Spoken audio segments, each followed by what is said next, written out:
പത്തരമാറ്റ് സീരിയലിൻ്റെ ഒരു പുതുപുത്ത എപ്പിസോഡിലേക്ക് എല്ലാവർക്കും സ്വാഗതം. അങ്ങനെ ദേവ്യാനിക്ക് കാര്യങ്ങളെല്ലാം മനസ്സിലാകുകയാണ്. നന്ദുവിനെ അറസ്റ്റ് ചെയ്യാൻ കാരണം അനാമികയുടെ വീട്ടുകാരുമാണെന്ന യാഥാർത്ഥ്യം ദേവ്യാനി മനസ്സിലാക്കുകയാണ്. അങ്ങനെ അനാമികയ്ക്ക് പതുക്കെ ഓരോ പണികളായി കൊടുത്തുകൊണ്ടിരിക്കുകയാണ് ദേവ്യാനി. അങ്ങനെ ദേവ്യാനി വിചാരിക്കുകയാണ്, അനാമിക ആ ദുഷ്ടപിശാചാണോ നന്ദുവിനെ ഈ അവസ്ഥയിലെത്തിക്കാൻ കാരണം? മാത്രമല്ല അവളുടെ അച്ഛനും അമ്മയും അത്ര നല്ലവരായി എനിക്ക് തോന്നുന്നില്ല. അവരുടെ കുടുംബ മഹിമയൊക്കെ പറഞ്ഞാണ് അനന്തപുരിയിലേക്ക് വന്നതും ആകെ മൊത്തം ഒരു വശപിശക്കുണ്ടല്ലോ എന്നൊക്കെ ദേവ്യാനി വക്കീലിനോട് പറയുകയാണ്. അങ്ങനെ വക്കീലും പറയുന്നുണ്ട്, ആ വേണുവിൻ്റെ ബാക്ക്ഗ്രൗണ്ടൊന്നും അത്ര നല്ലതല്ല, എന്തൊക്കെ പ്രശ്നമുണ്ട് എന്നൊക്കെ പറയുകയാണ്. അങ്ങനെ അനാമികയുടെ എല്ലാ കാര്യങ്ങളും ദേവ്യാനി അറിയുകയാണ്. പക്ഷേ അനന്തപുരിയിൽ എല്ലാവരുടെയും മുന്നിൽ വെച്ച് അനാമികയുടെ പ്രശ്നത്തിന് ദേവ്യാനി ഒരിക്കലും ആഗ്രഹിച്ചിരുന്നില്ല. അങ്ങനെ പതുക്കെ ആരും അറിയാത്ത രീതിയിൽ ദേവ്യാനി അനാമികയ്ക്ക് ഓരോ പണികൾ കൊടുത്തു തുടങ്ങി. അങ്ങനെ അനാമിക വേണുവിനെ വിളിച്ച് പറയുന്നുണ്ട്, ആ നയനയ്ക്ക് അവളുടെ അനിയത്തിമാർക്കുമെതിരെ എന്ത് ചെയ്താലും അതെല്ലാം നമുക്ക് തിരിച്ചടിയായി കിട്ടുകയാണ്. ഇതിനു മുമ്പ് നന്ദുവിനെ കൊല്ലാൻ വേണ്ടി കൊട്ടേഷൻ കൊടുത്തപ്പോൾ നന്ദു അവരെ കണക്കിനടുക്കുകയും ആ ദേഷ്യം തീർക്കാൻ വേണ്ടി അച്ഛനെ ആ ഗുണ്ടകൾ അടിക്കുകയും ചെയ്തല്ലോ. ഇപ്പോൾ അവൾക്കെതിരെ കള്ളക്കേസ് കൊടുത്തു. പക്ഷെ അവളെ ഒന്ന് തൊടാൻ പോലും ആർക്കും സാധിച്ചില്ല. ഇല്ലാത്ത പണം അവർക്ക് കൊടുത്താണ് അവൾക്കെതിരെ കള്ളക്കേസ് ഉണ്ടാക്കിയത്. അവൾ ഒരിക്കലും ട്രെയിനിങ്ങിന് പോകരുത്, SI ആകരുത്, ആ ഒരൊറ്റ ലക്ഷ്യം വെച്ചാണ് അങ്ങനെയൊക്കെ ചെയ്തത്. പക്ഷെ അതും കുളമായി. അച്ഛൻ എന്ത് ചെയ്താലും എല്ലാം കുളമാവുകയാണല്ലോ. കുറെ കടം വാങ്ങി കൂട്ടാനല്ലാതെ വേറെയൊന്നും അച്ഛൻ അറിയില്ലല്ലോ. ഇപ്പോൾ അച്ഛൻ്റെ പേരിൽ എന്തൊക്കെ കേസുകളാണുള്ളത്, പല തട്ടിപ്പ് കേസുകളും എല്ലാമില്ലേ. SI ആയി നന്ദു വന്നാൽ നമ്മുടെ നാട്ടിൽ തന്നെ പോസ്റ്റ് കിട്ടിയാൽ പറയുകയും വേണ്ട, അച്ഛൻ്റെ എല്ലാ കേസുകളും അവൾ പുറത്തെടുക്കും. പിന്നെ അനന്തപുരിയിൽ ഒരിക്കലും നമുക്ക് പിടിച്ചു നിൽക്കാൻ പറ്റില്ല. നമ്മുടെ എല്ലാ കള്ളത്തരങ്ങളും പുറത്തു വരികയും ചെയ്യും. ആകെ മൊത്തം പ്രശ്നമാകും. എന്താണ് ചെയ്യേണ്ടതെന്ന് എനിക്കറിയില്ല. അവിടെയാണെങ്കിൽ ആ നവ്യ നയനി എന്നെ ഭരിച്ചുകൊണ്ടിരിക്കുകയാണ്. മാത്രമല്ല നന്ദു അനി ഇപ്പോഴും ബന്ധം തുടരുന്നുണ്ട്. അവരെപ്പോഴും പരസ്പരം വിളിക്കുകയും മെസ്സേജ് അയക്കുകയും ചെയ്യുന്നുണ്ട്. അത് കേട്ട് രേവതി പറയുന്നുണ്ട്, അതങ്ങനെ വെറുതെ വിട്ടാൽ പോരല്ലേ മോളെ, അനിയെ നമുക്ക് നേർവഴിക്ക് കൊണ്ടുവരേണ്ടേ, അതിന് മോളും കൂടി ശ്രമിക്കണം. അമ്മ എന്താണ് ഈ പറയുന്നത്? ഞാൻ ഈ എന്ത് ശ്രമിക്കാനാ? എങ്ങനെയെങ്കിലും കുറച്ച് പണം കിട്ടുകയാണെങ്കിൽ അവനെ ഉപേക്ഷിച്ച് പോകാമായിരുന്നു. പക്ഷേ അത് നടക്കില്ല. ഇപ്പോഴത്തെ അവസ്ഥയിൽ അനിയെ ഉപേക്ഷിക്കുകയാണെങ്കിൽ ഒന്നും കിട്ടാനും പോകുന്നില്ല. ഒരു കുഞ്ഞുണ്ടെങ്കിൽ ആ പേര് പറഞ്ഞെങ്കിൽ ഇവിടെ നിൽക്കാമായിരുന്നു, അതുമില്ല എന്നൊക്കെ പറയുകയാണ് അനാമിക. അത് കേട്ട് വേണു രേവതി പറയുന്നുണ്ട്, അങ്ങനെയൊന്നും വിചാരിച്ചിട്ട് കാര്യമില്ല മോളെ, ഇപ്പോൾ പ്രശ്നത്തിലേക്ക് തന്നെയാണ് പോകുന്നത്. നന്ദു എങ്ങാനും SI ആയി കഴിഞ്ഞാൽ നമ്മുടെ കാര്യം എന്തായാലും പോക്കാം. അതിനു മുമ്പ് എന്തെങ്കിലും ചെയ്ത് അനന്തപുരിയിലെ സ്വർണവും പണവും എല്ലാം അടിച്ചു മാറ്റണം. എന്നിട്ട് നയന എന്ന് പറയുന്നവളുടെ തലയിൽ കുറ്റം ചുമത്തണം. ഇതിനു മുമ്പ് ആ നയന എന്ന് പറയുന്നവളെ കുറ്റക്കാരിയാക്കാൻ നോക്കുമ്പോഴെല്ലാം അതെല്ലാം പാളിപ്പോയി. ഇനി നല്ലോണം ശ്രദ്ധിക്കണം. അങ്ങനെ സ്വർണവും പണവും എല്ലാം നമുക്ക് കിട്ടുകയും ചെയ്യും. ആ നയനിയെ അവിടെ നിന്ന് പുറത്താക്കുകയും ചെയ്യും ആ ദേവയാനി എന്നൊക്കെ സന്തോഷത്തോടു കൂടി വേണു പറയുന്നുണ്ട്. എന്നിട്ട് വേണു പറയുകയാണ് രേവതിയോട്, രേവതി നീ നാളെ തന്നെ അനന്തപുരിയിലേക്ക് പോകണം. എന്നിട്ട് ആ ദേവയാനിയുടെ സ്വർണമെല്ലാം അടിച്ചു മാറ്റണം. അങ്ങനെ രേവതി അനന്തപുരിയിലേക്ക് വരുന്നുണ്ട്. രേവതിയെ കണ്ടതും ജാനകി സന്തോഷത്തോടു കൂടി രേവതിയെ സ്വീകരിക്കുകയാണ്. രേവതി പറയുകയാണ് ജാനകിയോട്, പുറത്തെന്തൊരു ചൂടാണ്, ആകെ ക്ഷീണിച്ചു പോയി, എന്തെങ്കിലും ജ്യൂസോ വെള്ളമോ എന്തെങ്കിലും കിട്ടിയാൽ നന്നായിരുന്നു. അത് കേട്ട് ജാനകി പറയുകയാണ്, നേരാ, രേവതി ആകെ കരിവാളിച്ചു പോയി. ഞാൻ നയനിയോട് പറഞ്ഞ് രേവതിക്ക് ജ്യൂസ് എടുക്കാൻ പറയാം. എടി നയനെ, അനാമിക മോളും അവളുടെ അമ്മയും വന്നിട്ടുണ്ട്, അവർക്കൊരു ജ്യൂസ് എടുത്തേ നീ എന്നൊക്കെ പറയുകയാണ് ജാനകി. അത് കേട്ട് നയന പറയുന്നുണ്ട്, ജ്യൂസ് ഫ്രിഡ്ജിലുണ്ട്, അനാമികയ്ക്ക് കൊടുക്കാമല്ലോ, ഞാൻ ജോലിയിലാണ് എന്നൊക്കെ പറയുകയാണ് നയന. ആ സമയം ജാനകി ദേഷ്യത്തോട് കൂടി നയനയോട് പറയുകയാണ്, നിനക്ക് എന്താണ് കുറച്ച് ജ്യൂസ് എടുത്ത് ഇവർക്ക് കൊടുത്താൽ, നീ പണിയൊക്കെ ഇവിടെ ചെയ്യാറുള്ളതാണല്ലോ, ഇപ്പോൾ നിനക്കെന്താ ഇത്ര അഹങ്കാരം? അത് കേട്ട് അനാമികയും പറയുന്നുണ്ട്, അത് ശരിയാണ് അമ്മേ, ഇവൾക്ക് ഇത്തിരി അഹങ്കാരം കൂടിയിരിക്കുകയാണ്. ഇവളിപ്പോൾ പഴയ ആളൊന്നുമല്ലല്ലോ, മൂർത്തി ജ്വല്ലറിയിലെ ചീഫ് ഡിസൈനർ അല്ലേ, അതിൻ്റേതായ സാലറി അവൾക്ക് കിട്ടുന്നുണ്ട്, അതിൻ്റെ ഗമയാണ് അവൾ കാണിക്കുന്നത്. അവളിപ്പോൾ ഒരു ഗ്ലാസ് ജ്യൂസ് പോലും എടുത്തു തരില്ല, അത്രയുണ്ട് അവളുടെ ഗമ എന്നൊക്കെ പറയുകയാണ്. അപ്പോൾ ഉടനെ തന്നെ ജാനകി പറയുന്നുണ്ട്, നേരാ, അതിൻ്റെ അഹങ്കാരമല്ലടി നീ കാണിക്കുന്നത്. അല്ലെങ്കിൽ അനാമിക മോളുടെ അമ്മയ്ക്ക് ഇത്തിരി ജ്യൂസ് എടുത്ത് കൊടുത്താൽ നിനക്ക് എന്താണ് പറ്റാൻ പോകുന്നത്?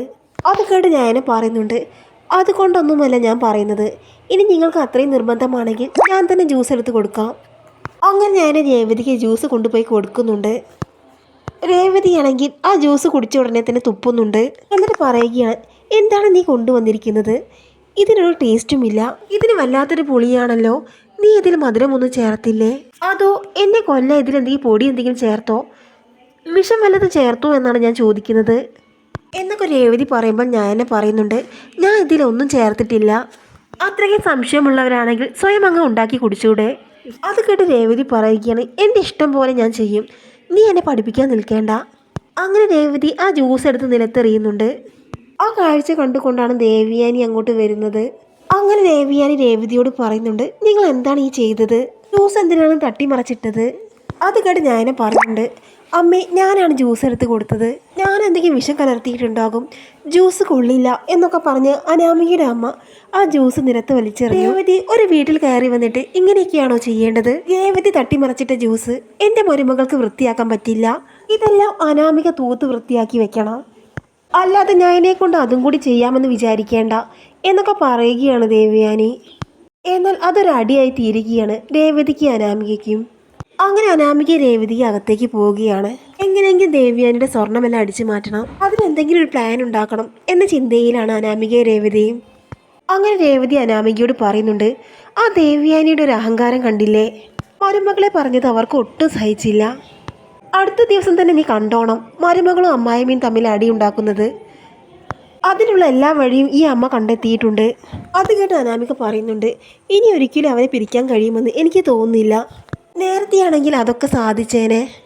ആ ദേവയാനിയുടെ സ്വർണ്ണമെല്ലാം അടിച്ചു മാറ്റിയിട്ട് അതെല്ലാം നയനിയുടെ തലയിലാക്കണം. നമുക്ക് സ്വർണവും കിട്ടും, അമ്മായിമ്മയും മരുമകളും അടിച്ചു പിരിയുകയും ചെയ്യും. അമ്മേ, ഇന്ന് തന്നെ ഞാൻ വല്യമ്മയുടെ റൂമിൽ കയറി സ്വർണം മോഷ്ടിച്ചിട്ട് അമ്മയുടെ കയ്യിൽ തരാം. അത് അമ്മ അച്ഛൻ്റെ കയ്യിൽ കൊടുക്കണം ഇന്ന് രാത്രി തന്നെ. എന്നിട്ട് ആ സ്വർണം നാളെ തന്നെ നമുക്ക് വിൽക്കണം. എന്നിട്ട് ആ നയനെ കള്ളിയാക്കണം. എന്നാൽ അനാമികയും രേവതിയും പറയുന്നതെല്ലാം കേട്ടുകൊണ്ട് നിൽക്കുകയാണ് ദേവയാനി. ദേവയാനി മനസ്സിൽ ചിന്തിക്കുകയാണ്, ഇവർ പഠിച്ച കളികൾ തന്നെയാണ്, ഫ്രോഡാണ് ഇവരെന്ന് എനിക്കറിയാം. പക്ഷെ കുടുംബത്തിൽ കയറി ഇങ്ങനെ കള്ളം ചെയ്യുമെന്ന് ഒരിക്കലും കരുതിയില്ല. അന്ന് ഞാൻ ഇവൾക്ക് കൊടുത്ത നെക്ലേസ് ഇവൾ തന്നെയായിരിക്കും ഇവളുടെ അച്ഛൻ്റെ കയ്യിൽ കൊടുത്ത് അത് വിറ്റത്. എന്നിട്ട് അതെല്ലാം ആ പാവം നയനിയുടെ തലയിൽ വെച്ചു. എന്നിട്ട് ഇവൾമാരുടെ പ്ലാൻ വീണ്ടും എൻ്റെ സ്വർണ്ണം മോഷ്ടിക്കാൻ തന്നെയാണ്. എന്തായാലും നിങ്ങൾക്കിട്ട് നല്ലൊരു പണി തന്നെ ഞാൻ തരുന്നുണ്ട് എന്നൊക്കെ മനസ്സിൽ ചിന്തിക്കുകയാണ് ദേവയാനി. അങ്ങനെ ദേവയാനി കുറേ മുക്കുപണ്ടം വാങ്ങിക്കുന്നുണ്ട്. അത് തൻ്റെ ലോക്കറിൽ കൊണ്ട് വെക്കുകയും ചെയ്യുകയാണ്. അങ്ങനെ ദേവയാനി ആ മുക്കുപണ്ടം പെട്ടിയിൽ വെക്കുന്നുണ്ട്. അങ്ങനെ പെട്ടിയിൽ വെച്ച് ഇങ്ങനെ നോക്കുന്നത് കാണുമ്പോൾ അനാമിക രേവതി അതെല്ലാം ഒളിഞ്ഞു നിന്ന് കാണുന്നുണ്ട്. രേവതി പറയുകയാണ്, കണ്ടോടി മോളെ, എന്തുമാത്രം സ്വർണ്ണമാണ് അവർക്കുള്ളത്. ചുരുങ്ങിയതൊരു 100 പവനെങ്കിലും കാണും. എത്ര നല്ല ഡിസൈനാ മോളെ. എത്ര നല്ല ഡിസൈൻ ആയാലും അതൊന്നും നമുക്കിട്ട് നടക്കാനുള്ള യോഗമില്ലല്ലോ അമ്മേ. നാളെ തന്നെ വിറ്റിട്ട് കടം വീട്ടേണ്ടേ? എന്നാലും വേണ്ടിയില്ല മോളെ, നമ്മുടെ കടമെല്ലാം തീരുമല്ലോ. എന്നും കൂടി അവരത് കാണുകയുള്ളൂ. എന്തായാലും അവർ അടുക്കി വെക്കട്ടെ.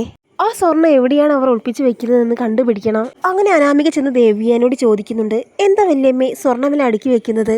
ഒന്നുമില്ല മോളെ, ഇതൊരു 10-200 പവനുണ്ട്, പിന്നെ നല്ല ഡിസൈനുമാണ്. ഒരുപാട് നാളെ ഇതൊന്നും എടുത്തു നോക്കിയിട്ട്, എന്നാലൊന്ന് കണ്ടേക്കാമെന്ന് കരുതി നോക്കിയതാണ്.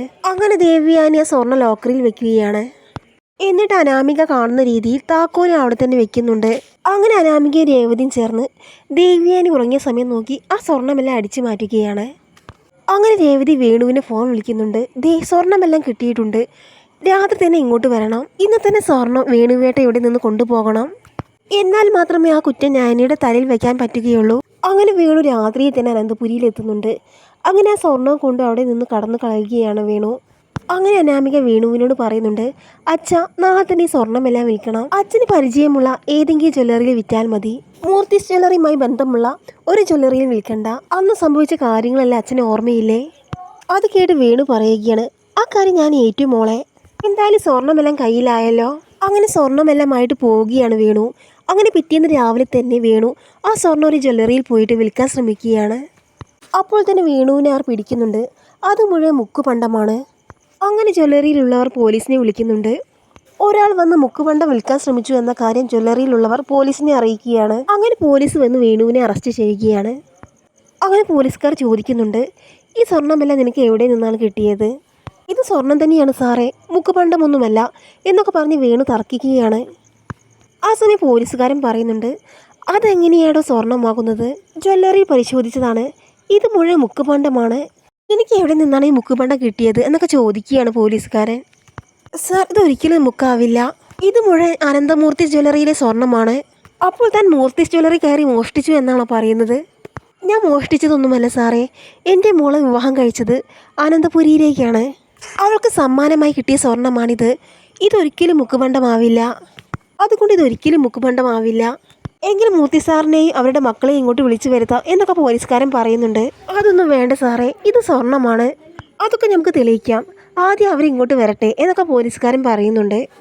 അങ്ങനെ പോലീസുകാർ ദേവ്യാനിയെ വിളിക്കുന്നുണ്ട്. എന്താ സാറേ വിളിച്ചതെന്ന് ദേവ്യാനി ചോദിക്കുമ്പോൾ ഒരാൾ സ്വർണം ജ്വല്ലറി വിൽക്കാൻ കൊണ്ടുവന്നു. അത് മുഴുവൻ മുക്കുപണ്ടമാണ്. 150 പവനുണ്ടെന്നാണ് പറയുന്നത്. അത് നിങ്ങളുടെ സ്വർണ്ണമാണെന്നാണ് അയാൾ പറയുന്നത്. അത് സ്വർണ്ണമാണെന്ന് തർക്കിച്ച് അയാൾ ഇവിടെ നിൽക്കുന്നുണ്ട്. ആ സമയം ചോദിക്കുന്നുണ്ട് ദേവ്യാനി, അതാരാ? അയാളുടെ പേരെന്താ? അയാളുടെ പേര് വേണു എന്നാണ് പറഞ്ഞത്. അയാളൊരു ഫ്രോഡാണ്. അതുകൊണ്ട് അയാൾ പറഞ്ഞതൊന്നും ഞാൻ വിശ്വസിച്ചില്ല. നിങ്ങളുടെ വീട്ടിൽ കയറി അയാൾ എന്തെങ്കിലും മോഷ്ടിച്ചോ? അയാളുടെ മോളെ വിവാഹം കഴിച്ചത് അങ്ങോട്ടാണെന്ന് പറഞ്ഞല്ലോ. അത് കേട്ട് ദേവ്യാനി പറയുകയാണ്, അതെ, അതൊക്കെ ശരിയാണ്. പക്ഷെ എങ്ങനെയാണ് ആ മുക്കുപണ്ട് അവിടെ വന്നത് എന്ന കാര്യത്തെക്കുറിച്ച് നമുക്ക് അന്വേഷിക്കണം. ഇവിടെ നിന്ന് അയാൾ മോഷ്ടിച്ചതാണെങ്കിൽ അയാളെ അറസ്റ്റ് ചെയ്യുകയും വേണം. അയാളുടെ മോൾ അനാമികയും അയാളുടെ ഭാര്യയും ഒക്കെ ആയിട്ട് ഞാൻ അങ്ങ് സ്റ്റേഷനിലേക്ക് വരാം എന്നൊക്കെ പറയുകയാണ് ദേവ്യാനി. അപ്പോൾ തന്നെ ദേവ്യാനി അനാമികയോട് പറയുന്നുണ്ട്, അനാമികയെ ഇപ്പോൾ തന്നെ സ്റ്റേഷനിലേക്ക് പോകണം. ഒരു കാര്യമുണ്ട്. അത് കേൾക്കുമ്പോൾ അനാമികയാണെങ്കിൽ ആകെ പേടിച്ചു പോകുന്നുണ്ട്. അങ്ങനെ അനാമിക വെപ്രാളത്തോടെ ചോദിക്കുന്നുണ്ട്, എന്താ വല്യമ്മേ, എന്താ കാര്യം? നിന്റെ അച്ഛൻ ഇപ്പോൾ സ്റ്റേഷനിലുണ്ട്. ഇപ്പോൾ തന്നെ നമുക്ക് അങ്ങോട്ട് പോകണം. കാര്യമൊക്കെ പിന്നീട് പറയാം. നിന്റെ അമ്മ രേവതിയും കൂടി കൂട്ടിക്കോ. അങ്ങനെ ദേവ്യാനി, അനാമികയും രേവതിയും പോലീസ് സ്റ്റേഷനിൽ എത്തുകയാണ്. ദേവ്യാനിയെ കണ്ട ഉടനെ തന്നെ വേണു പറയുന്നുണ്ട്, ഇത് ഇവരുടെ സ്വർണ്ണമാണ്. ഇവരുടെ ലോക്കറിൽ നിന്ന് കിട്ടിയതാണ്. ഇവരുടെ ലോക്കറിൽ കിടന്ന സ്വർണം എങ്ങനെയാണ് നിങ്ങളുടെ കയ്യിൽ വന്നത് എന്നൊക്കെ പോലീസുകാരൻ ചോദിക്കുന്നുണ്ട് വേണുവിനോട്. അത് സാറേ, ഇവരെൻ്റെ മോൾക്ക് സമ്മാനമായി കൊടുത്തതാണ്. ആണോ അനാമികയെ? ഞാൻ നിനക്ക് സമ്മാനമായി നൽകിയ സ്വർണ്ണമാണോ എന്നൊക്കെ ദേവ്യാനി രൂക്ഷമായ നോട്ടത്തോടെ അനാമികയോട് ചോദിക്കുമ്പോൾ അനാമിക ഒന്നും മിണ്ടാതെ തല താഴ്ത്തി നിൽക്കുകയാണ്. അങ്ങനെ രേവതിയോട് അനാമികയോട് ദേവ്യാനി ചോദിക്കുകയാണ്, ഇന്നലെ എൻ്റെ ലോക്കറിൽ നിന്ന് മോഷ്ടിച്ച സ്വർണ്ണമല്ലേ ഇത്? ആ സമയം രേവതി ചോദിക്കുകയാണ്, ദേവേടത്തിയുടെ ലോക്കറിൽ കിടന്ന സ്വർണം എങ്ങനെയാണ് മുക്കുപണ്ടമായത്? അത് കേട്ട് ദേവ്യാനി പറയുകയാണ്, നിങ്ങൾ പറയുന്നതും പ്ലാൻ ചെയ്യുന്നതെല്ലാം ഞാൻ കേട്ടു. അങ്ങനെ എൻ്റെ സ്വർണ്ണമെല്ലാം മാറ്റിയിട്ട് ഞാനാണ് അവിടെ മുക്കുപണ്ടം കൊണ്ടുപോയി വെച്ചത്, നിങ്ങളെ കൊടുക്കാൻ വേണ്ടി. ആ സമയം അനാമിക പറയുകയാണ്, എന്നാലും വല്യമ്മ ഇങ്ങനെ ചെയ്യുമെന്ന് ഞാൻ കരുതിയില്ല. അത് കേട്ട് ദേവ്യാനി ദേഷ്യത്തോടെ പറയുന്നുണ്ട്, നീയൊക്കെ എന്താണ് ചെയ്തത്? എൻ്റെ ലോക്കറിൽ കിടന്ന സ്വർണം മോഷ്ടിച്ച് കൊണ്ടുപോകാൻ ശ്രമിച്ചുവല്ലേ? അപ്പോൾ നേരത്തെ ഞാൻ നിനക്ക് തന്ന സ്വർണം നീ തന്നെയാണ് മോഷ്ടിച്ചത്. അതിനൊന്നും ഒരു സംശയവുമില്ല. ഇങ്ങനെ മോഷണം ചെയ്യുന്നവരെ അറസ്റ്റ് ചെയ്യണം എന്ന് ദേവ്യാനി പറയുകയാണ്. ആ സമയം അനാമിക പറയുകയാണ്, വല്യമ്മേ, ഇത്തവണയെങ്കിലും ഞങ്ങളെ വെറുതെ വിട്. ഒരബദ്ധം പറ്റിയതാണ്. ഇനി ഒരിക്കലും ഇത് ആവർത്തിക്കില്ല. ഒരു അബദ്ധം പറ്റിയതുമല്ല. ഇതെന്തായാലും കേസായിട്ട് തന്നെ മുന്നോട്ട് പോകണം. ബാക്കിയുള്ള കാര്യമെല്ലാം മുത്തശ്ശൻ തീരുമാനിക്കും. അങ്ങനെ ദേഷ്യത്തോടെ ദേവ്യാനി അവിടെ നിന്ന് പോകുന്നുണ്ട്. വേണുവിനെ, അനാമികയെയും രേവതിയെയും പോലീസ് അറസ്റ്റ് ചെയ്യുകയും ചെയ്യുന്നുണ്ട്.